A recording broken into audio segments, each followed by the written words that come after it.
Ну что ж, большой привет всем! Мы сегодня с вами поиграем за Германию в 1910 году с интересной целью, которую мне предложили, а именно пойти по пути удар в спину и выйти в восстановление Священной Римской империи. Да, нам с вами придется сначала предать своего союзника Австро-Венгрию, захватить ее, развалить, пустить, проще говоря, себе на корм, укрепиться, победить потом Антанту, и уже после этого мы сможем воссоздать как раз-таки Римскую империю. Путь достаточно интересный, притом сложный, потому что мы как бы в одиночку будем против всей Антанты, не будет никакой Австро-Венгрии. Так что, надеюсь, будет интересно. Всем вам приятного просмотра, надеюсь, вы поддержите лайком и комментом. А мы стартуем с первого фокуса. Если мы до этого сдерживали Кайзера, ролик, кстати, был недавно, где мы за мирного Кайзера отыгрывали, то здесь мы пойдем по реальной политике, более-менее становясь агрессивной страной. И пока у нас делается фокус, позвольте вас познакомить со спонсором данного ролика, хардкорным политическим сервером.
В ноябре 1910 года, делаем удар в спину, Германская империя и Австро-Венгрия разрывают союз из-за растущих противоречий между Италией и Австро-Венгрией.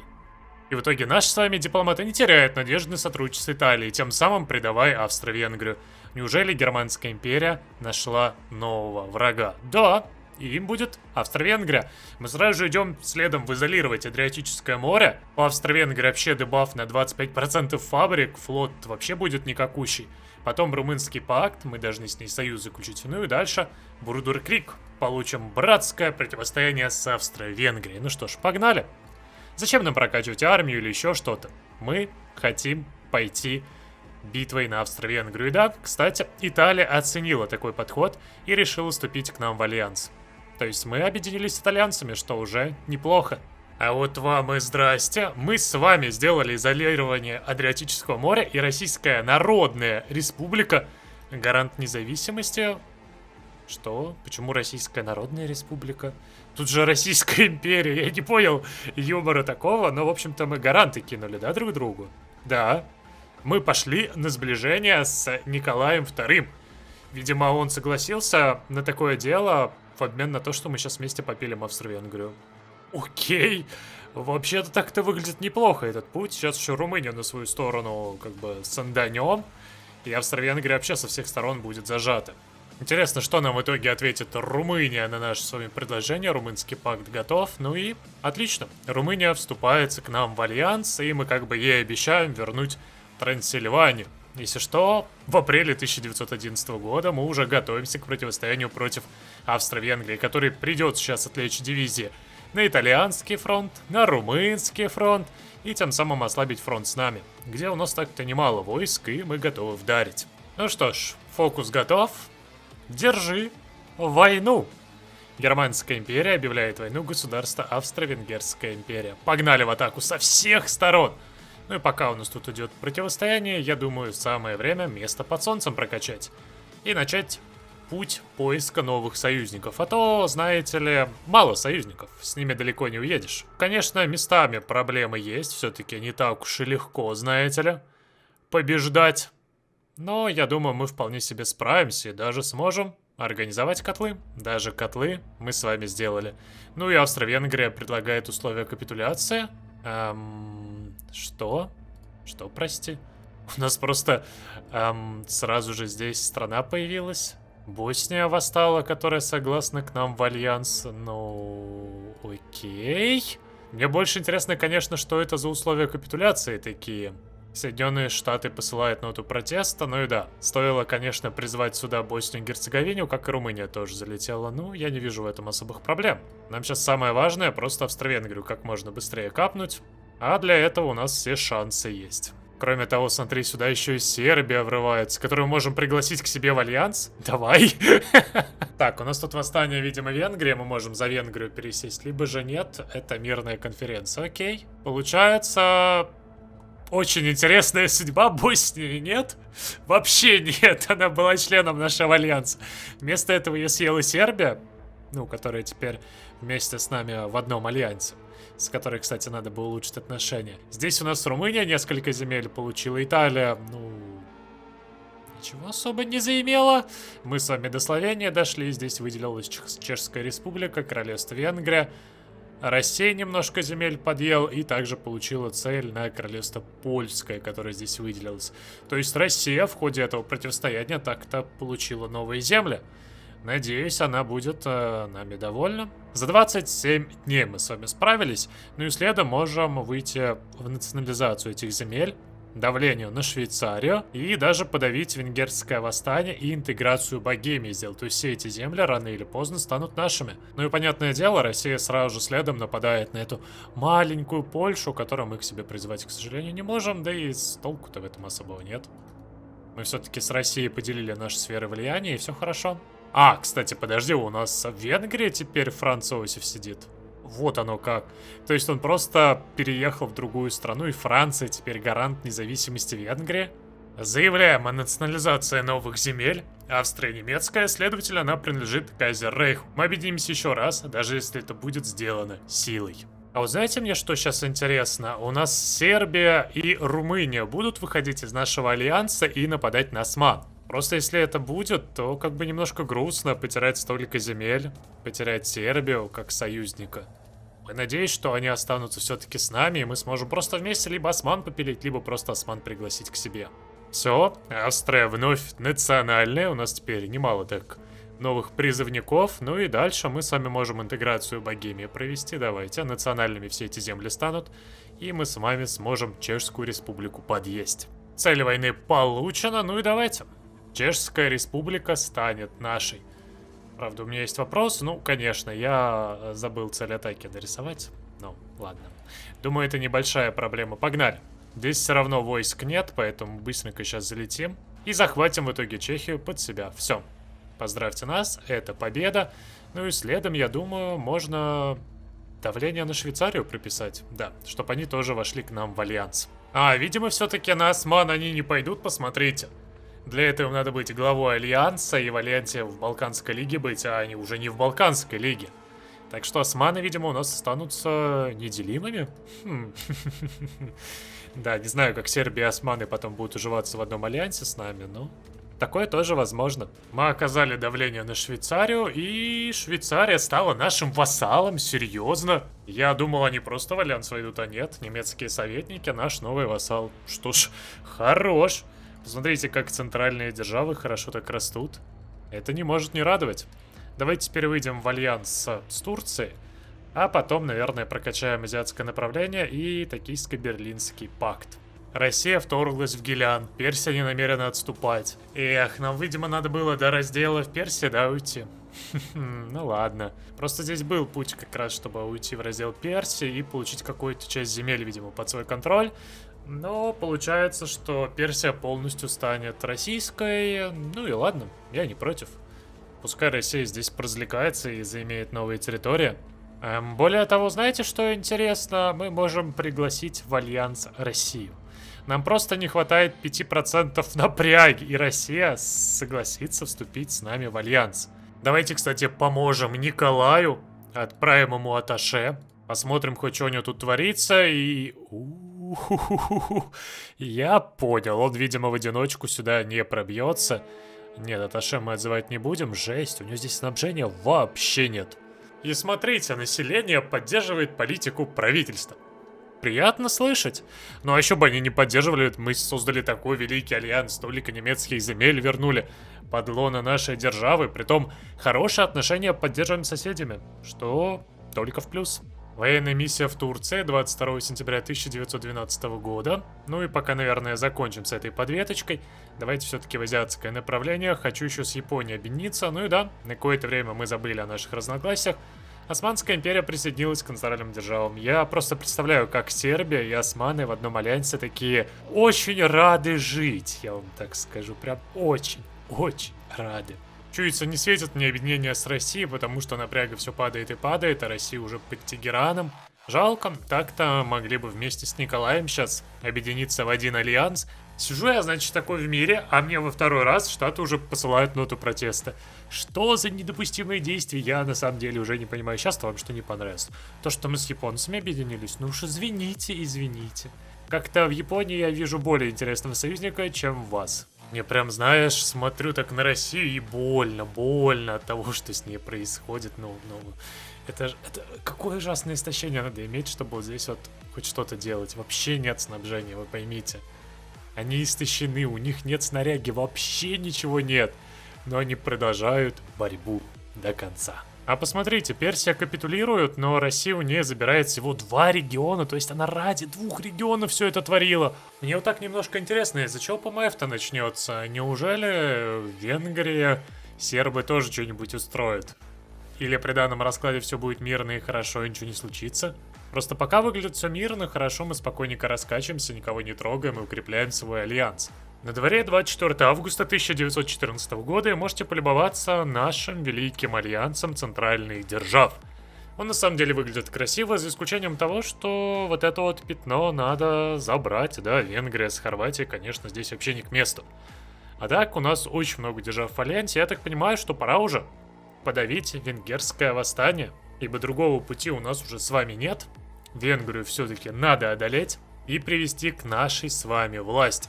Конечно, можно немножко подождать, взять еще несколько фокусов, там укрепить морское превосходство в Сиам, уйти вообще в интервенцию в Китай, но все-таки пора уже воплощать наши амбиции по Священной Римской империи. Так что давайте. Подавить венгерское восстание. 1 ноября 1914 года. Мне вот на самом деле сейчас вопрос. Надеюсь, Россия не войдет в Антанту и не вдарит нам в тыл. А то это будет, конечно, очень весело. Давайте нападаем. Против Венгрии пошли в атаку. Тяжелая битва нам, конечно, с вами предстоит, но ничего с ней не поделаешь. Идем вперед. Мне интересно, как у нас атака. Атака, естественно, хорошо пошла, притом... Воу, ну-ка. Агрессивная атака на Францию. Венгрия к Антанте. Великая война, которая положит конец всему. Кстати, здесь есть возможность выйти в приятные фокусы, вроде новых советников и всего остального. Ну, ладно, думаю, без них справимся. Погнали в атаку пока так, а там посмотрим, к чему прибудем. Венгрию мы, благо, с вами прорываем без особых проблем. Скоро дойдем до Будапешта, я надеюсь. Ну и, конечно же, давайте призывать страны, те самые, которые хотят вступить. Я отказывать в этом не буду. А по поводу ситуации на фронте, вы можете посмотреть, во-первых, по доктринам. Я полностью прокачал всю ветку доктрины, находясь в мире, потому что быстренько упер в советники, понемножечку еще тренировал войска, и все, у меня полностью доктрина маневренной войны готова. Добавок к этому, у меня по авиации и по флоту тоже небольшая прокачка есть. Посылаю подводную лодку в Болгарию. Ну что ж, ну давай. Раз они хотят, то держите подводную лодку от нас. Предложение весьма интересное и заманчивое. Я уж так и быть его сделаю. 2 декабря 1914 года мы с вами разобрались с Венгрией.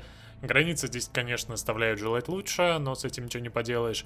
По Францию пока пробиться не можем, но они уже здесь истощаются, что, естественно, идет нам с вами в плюс. И мы можем план Шлиффена Мальтке прожать и пойти в атаку на Бельгию и на Люксембург. Заодно призвать наконец-таки войну в Британию. И это будет на самом деле опасным делом, но с другой стороны, давайте уж по полной. Воевать, так воевать. Все, у нас война объявилась, и сразу же бриты, кстати, в это противостояние вступились, и за нас Россия готова, серьезно? Ну... Давай! Серьезно, посмотрите. 7 декабря 1914 года. Центральные державы. От Берлина через Питер, Москву и до Токио. Просто все страны объединились в одно целое. Мы сейчас просто идем бодаться. Хорош. Притом Люксембург мы почти моментально забрали под свой контроль. Он, естественно, капитулировал и такой, эх, что-то пошло не так, да? А мы с вами продолжаем давить. Ох, серьезно? Серьезно? Вы хотите сказать, что это вот так вот? Ну-ка. Сдерживаем тогда мы сейчас французов и продолжаем давить. У нас там Хорватия откуда-то опять образовалась. Там, видимо, все кому-то не имется высаживаться. А мы уже за Брюсселя дошли. Давайте-ка подкинем туда тогда подмогу сейчас. И я попытаюсь просто чисто так, знаешь, дойти до Парижа. Ибо если мы капитулируем Париж, то это победа. А это как бы хорошая вещь, и отказываться от победы здесь я не очень-то хочу. Все, Бельгия тоже капнула. И вот сейчас будет, конечно, просто марш-бросок. Вы просто посмотрите на эту красоту. Вот так вот берем до Парижа. Вот эту армию, которую я, к сожалению, удалил план, тоже берем. И до Парижа. Прожимаем наши с вами атаки. По потерям, между прочим, 49 тысяч против 120, притом это в основном потери Венгрии. Ну что ж, давайте, ребятки, давайте, вперед, вперед, вперед. Британцы уже успели немножко здесь захватить, но с этим ничего не поделаешь. А мы с вами, давайте, со всех направлений, со всех сторон просто до Парижа в атаку. Главное просто пробиться. Неважно какой ценой, неважно сколько на это уйдет времени и сил. Париж надо взять. Даже если его будут охранять британцы, нам это не так уж и важно. Просто уже захватите, пожалуйста, эти земли. Продолжаются бои. И французы, и британцы пытаются, что-то делают. Кстати, Россия вступилась в это противостояние. Реально, Россия просто решила пойти против бритов с Францией. Ну и правильно, правильно. Я одобряю такое поведение, на самом деле. Они правильно себя ведут. Нечего с этими британцами якшаться. Все, бои за Париж в январе 1915 года. 3 января, 4 января на дворе. Все, 4 января 1915 падение Парижа. Ну и мы с вами можем как бы... А, нет, нам не дают. А, дают, все. Антанта капитулирует. Собственно, мы должны вообще получить все эти территории, на которые у нас как бы есть претензии. А претензии у нас есть в том числе, кстати, на Британскую Индию, на регион как раз Бельгии, Люксембурга. Так что давайте, наконец-то война закончилась. Антанта капитулирует. Безусловно, мы могли бы продолжить дальше. Капитуляция Франции не за горами, но, извините меня, мы пробили все, что можно. Но была бы проблема с высадкой в Британию, которая на самом деле бы решилась преимуществом. У нас тут, извини меня, 45 уже есть, еще выведет 200 наших кораблей. Но все же давайте по скрипту подействуем. Тут вроде как запланировано, так что надо. Ну и ладно, поможем. Собственно, я что против. За 70 дней, между прочим, мы с вами капнули Антанту. Всего 70 дней и победа. Все, мирная конференция, и меня немножко... ладно. Все, подожди, я уже хотел сказать, что мне ничего не отдали. Нет, все нормально. Сейчас мне должны отдать территории спустя 90 дней, когда конференция пройдет. Я очень верю, что нам с вами дадут еще и Венгрию все-таки, потому что у нас была цель на нее. Ну как бы вот, цель здесь как раз была подавить венгерское восстание. Если этого сейчас не будет, то это, конечно, смешно.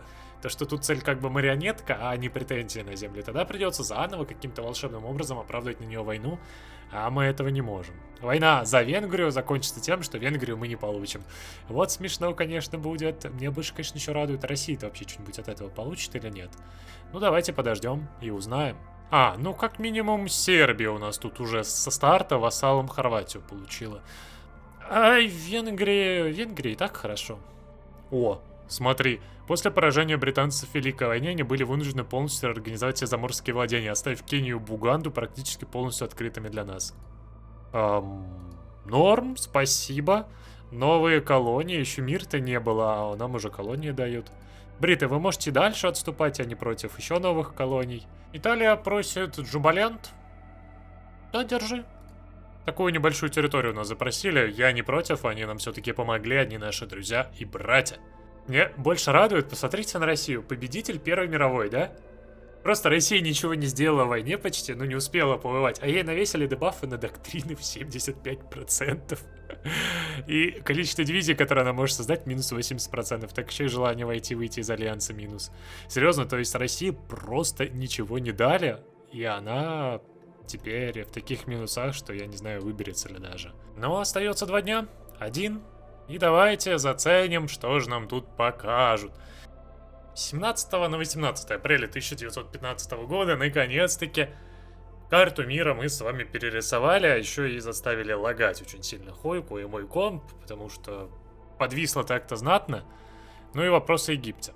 Дать османам незаполненный чек? Пожалуйста. Сербия и османы вышли из альянса? Что? Простите вас за ногу. То есть османы стали либералами? Демократами кинули нас. Вы серьезно, вы смеетесь? И Сербия кинула нас. Я получил немножко земель Бельгии, остальную Бельгию вассалом, люкс тоже мой.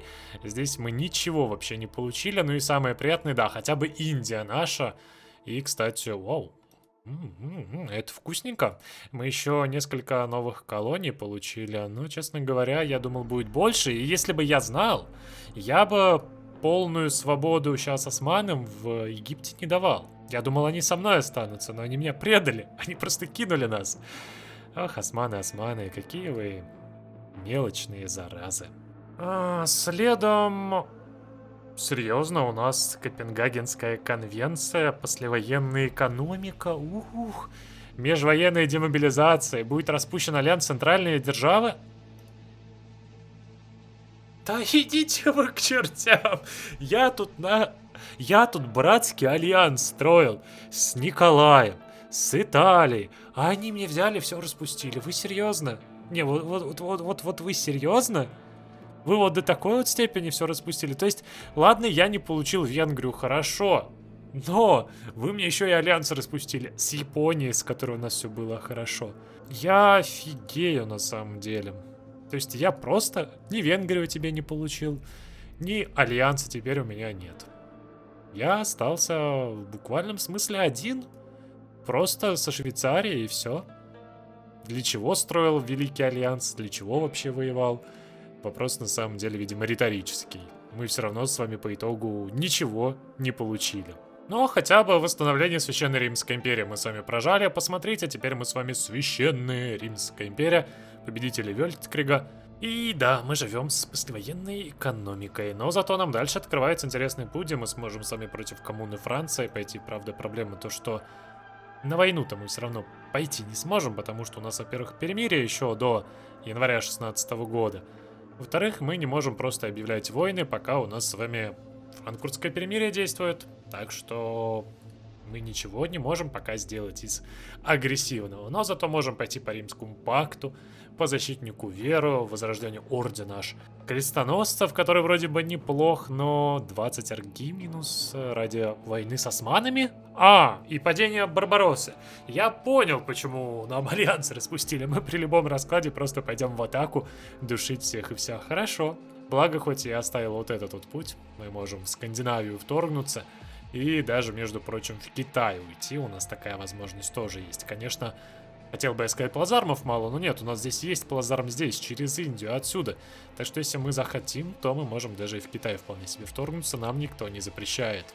Ну а так, цель на этот ролик, я думаю, мы с вами выполнили. Если вам зашла эта кампания и вы хотите увидеть продолжение, где мы с вами продолжим по пути Священной Римской империи, разберемся с теми, кто был когда-то нашими союзниками, победим вновь Францию, также сходим на Китай, то поддерживайте лайками, оставляйте комменты, ну и всем до скорых встреч в новых роликах. Возможно, за Священную Римскую империю, а может быть еще за кого-то.